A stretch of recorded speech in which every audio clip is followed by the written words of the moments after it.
মৰমৰ ছাত্ৰ ছাত্ৰীসকল, ক্লাছ টিউটৰ ইউটিউব চেনেলে তোমালোকক সকলোকে স্বাগতম জনাইছোঁ।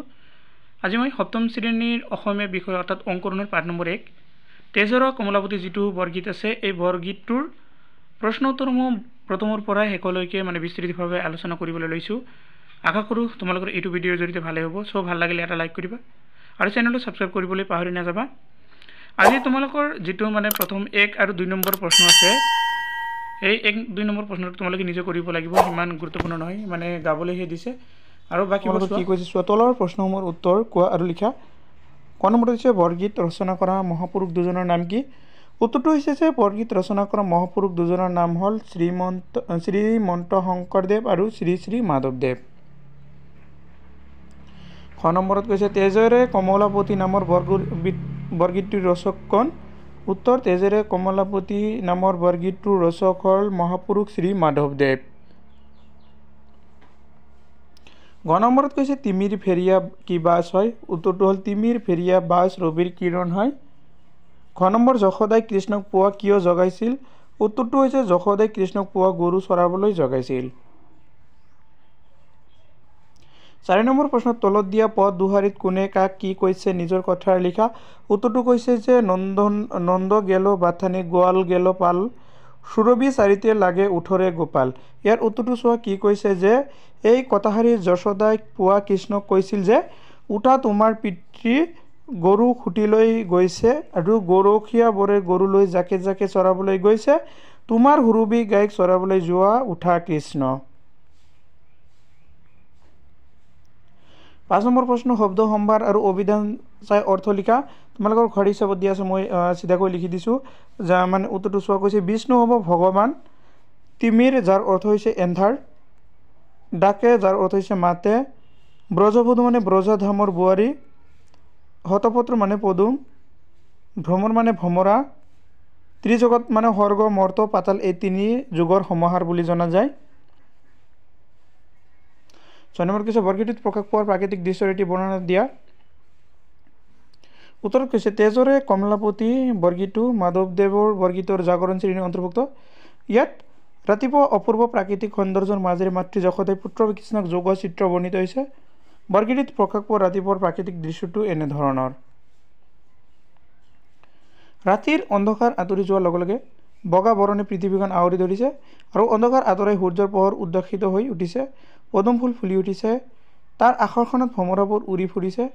ব্ৰজবধূসকলে কৃষ্ণ নাম গুণ গাই দধি মথি আছে। দাম আৰু সুদামে কৃষ্ণক মাতিবলৈ ধৰিছে আৰু বলৰামে শয্যা ত্যাগ কৰি উঠি আহিছে। নন্দই বাথানলৈ গৈছে আৰু গোৱালসকলে গৰুৰ জাক চৰাবলৈ নিছে।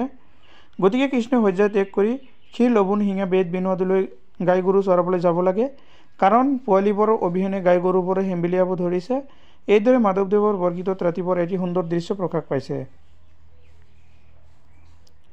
7 নম্বৰটোত কৈছে তলৰ ছবিখন চোৱা আৰু তাত প্ৰকাশ পোৱা কথাখিনি কোৱা।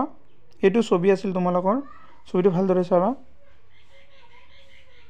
উত্তৰটোত কৈছে উক্ত চিত্ৰখনত ৰাতিপুৱাৰ এটি সুন্দৰ দৃশ্য প্ৰকাশ পাইছে। ৰাতিৰ আন্ধাৰ আঁতৰি গৈ যশোদিক বগা বৰণে আৱৰি ধৰিছে আৰু আন্ধাৰ আঁতৰি সূৰ্যৰ কিৰণ উদ্ভাসিত হৈ পৰিছে।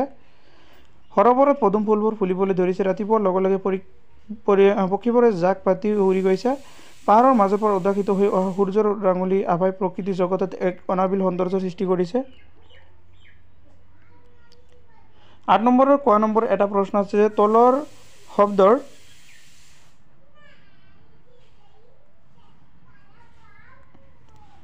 আগত শব্দ লগ লগাই নতুন শব্দ গঠন কৰা আৰু অৰ্থ লিখা।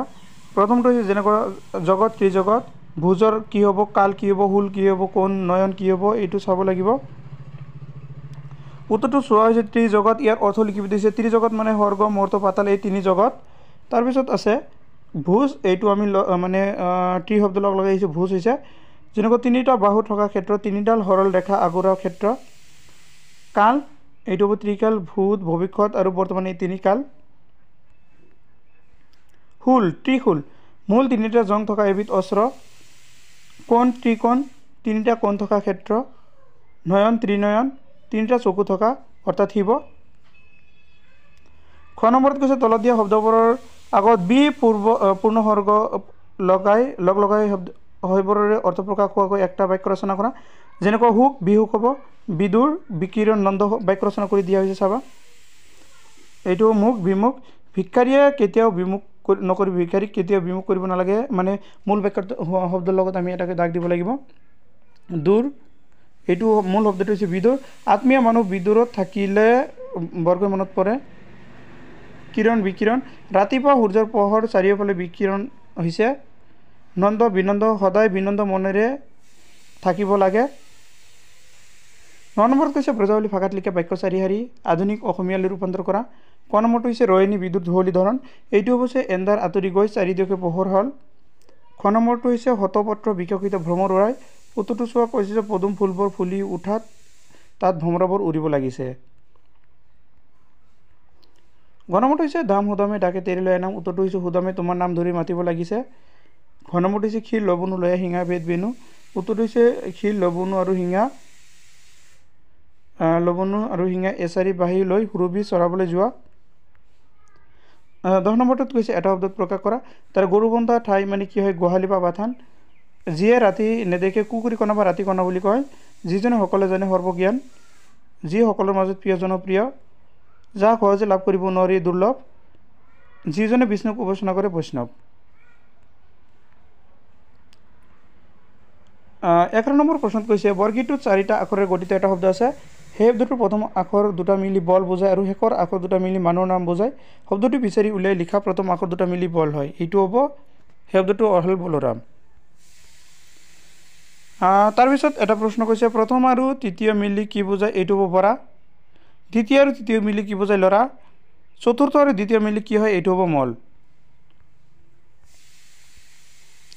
তোমালোকৰ কিতাপৰ পৰা কেইটামান অতিৰিক্ত প্ৰশ্ন মই লিখি দিছোঁ 1 নম্বৰটো হৈছে কবিতাৰ কমলাপতি বুলি কাৰ কথা কোৱা হৈছে উত্তৰটো হৈছে কমলাপতি বুলি লক্ষ্মীপতি বিষ্ণু বা শ্ৰীকৃষ্ণৰ কথা কোৱা হৈছে 2 নম্বৰ কবিতাটোত ভ্ৰমৰাবোৰ ক'ত উৰি আছে কবিতাটোত ভ্ৰমৰাবোৰ ফুলিবলৈ ধৰা পদুম ফুলবোৰৰ ওপৰত উৰি আছে 3 নম্বৰ কৈছে ব্ৰজবধূসকলে কাৰ গুণ গাই দধিমতী আছে উত্তৰটো হ'ব ব্ৰজবধূসকলে কৃষ্ণৰ গুণ গাই দধিমতী আছে 4 নম্বৰ হৈছে গোপালে শুৱাপাটিৰ পৰা উঠি কি কৰিব লাগে উত্তৰটো কৈছে গোপালে শুৱাপাটিৰ পৰা উঠি গৰু চৰাবলৈ যাব লাগে 5 নম্বৰ কৈছে ত্ৰিজগতৰ প্ৰতীক কোনে ৰাখৱাল ৰূপে পাইছিল উত্তৰ নন্দ জগতক তপস্যাৰ বলত ত্ৰিজগতৰ প্ৰতীক ৰাখৱাল ৰূপে পাইছিল 6 নম্বৰ এটা ডাঙৰ কুৱেশ্যন দিয়া হৈছে জগতে ৰাতিপুৱা কৃষ্ণ কেনেদৰে জগাইছিল উত্তৰটো কৈছে জগতে ৰাতিপুৱা সুন্দৰ প্ৰাকৃতিক পৰিৱেশৰ বৰ্ণনাৰ মাজেদি শ্ৰীকৃষ্ণ জগাইছিল জগতে বৰ্ণনা দিছিল যে নিশাৰ অন্ধকাৰ আঁতৰি যোৱাৰ লগে লগে বগা বৰণে চদেকি পৰাই তুলিছে নিশাৰ অন্ধকাৰ ফালি সূৰ্য উদ্ভাসিত হৈ পৰিছে পদুম ফুলবোৰ ফুলি উঠিছে তাৰ ওপৰত ভ্ৰমৰা উৰি ফুৰিছে ব্ৰজবধূসকল কৃষ্ণ নাম গুণ গাই দধিমতী আছে কৃষ্ণৰ বন্ধু দাম আৰু সুদামে কৃষ্ণক মাতিবলৈ ধৰিছে আৰু বলৰামে শয্যা ত্যাগ কৰি উঠি আহিছে নন্দ পাথানলৈ গৈছে আৰু গোৱালবোৰ গৰুৰ জাক চৰাবলৈ নিছে গতিকে কৃষ্ণই শুৱাপাটি ত্যাগ কৰি ক্ষীৰ লবণু লৈ শিঙা বেদ নদীৰ সুজিত হৈ গাই গৰু চৰাবলৈ নিব লাগে কাৰণ পোৱালিবোৰৰ অবিহনে গাইবোৰ হেম্বিলিয়াব ধৰিছে এইদৰে ৰাতিপুৱাৰ প্ৰাকৃতিক সুন্দৰ বৰ্ণনাৰ মাজেৰে জগতে কৃষ্ণক জগাইছিল